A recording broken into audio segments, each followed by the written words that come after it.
কেমন বড়াই লিখেছেন হাবিবুর রহমান। লোকটা শুধু করতো বড়াই, দেখে নিতাম লাগলে লড়াই।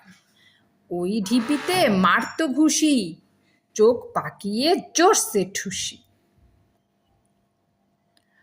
বাহু ঠুকে ফুলিয়ে ছাতি, বলতো আসুক বাঘ কি হাতি।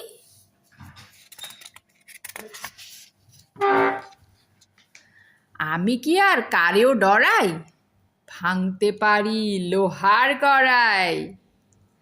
শুনে সবে কাঁপতো ডরে, খিল লাগিয়ে থাকতো ঘরে।